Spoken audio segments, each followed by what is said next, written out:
ବ୍ୟାପକ କ୍ଷୟକ୍ଷତି ଘଟାଇଲା କାଳବୈଶାଖୀ। କାଳବୈଶାଖୀ ପ୍ରଭାବରେ 10ରୁ ଊର୍ଦ୍ଧ୍ୱ ଘର ଭାଙ୍ଗିବା ସହିତ 4 ଜଣ ଆହତ ହୋଇଛନ୍ତି। କାହାର ଘର ଭାଙ୍ଗି ଯାଇଛି ତ କାହାର ଏଜବେଷ୍ଟର ଉଡ଼ି ଯାଇଛି। କାହା ମୁଣ୍ଡରେ ପଟି ବନ୍ଧା ହୋଇଛି ତ କିଏ ନିଃସହାୟ ପାଲଟି ଯାଇଛି। ଘୂର୍ଣ୍ଣିଝଡ଼ ଯୋଗୁଁ ଛିନ୍ଛତର ହୋଇଯାଇଛି ପୁରା ଗାଁ। ଏ ଦୃଶ୍ୟ ହେଉଛି ଦେବଗଡ଼ ଜିଲ୍ଲା ରିଆମାଳ ବ୍ଲକ ଲୁଲଙ୍ଗ ପଞ୍ଚାୟତ ଅନ୍ତର୍ଗତ ସିମିଳିତା ଗ୍ରାମର ଦୃଶ୍ୟ।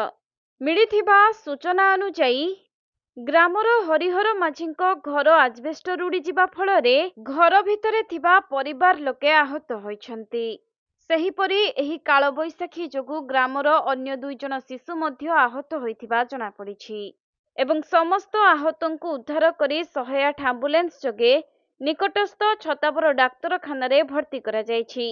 ଅନ୍ୟପଟେ ଘୂର୍ଣ୍ଣିଝଡ଼ ଯୋଗୁଁ ବଡ଼ ବଡ଼ ଗଛ ଭାଙ୍ଗି ରାସ୍ତା ଅବରୋଧ ହେବା ସହିତ ବିଦ୍ୟୁତ୍ ସରବରାହ ମଧ୍ୟ ବନ୍ଦ ରହିଥିବା ଜଣାପଡ଼ିଛି। ଆମେ ଦେବଗଡ଼ ଖବର ମାଡ଼ିକି ଆମେ ଆଉଛୁ ତାକୁ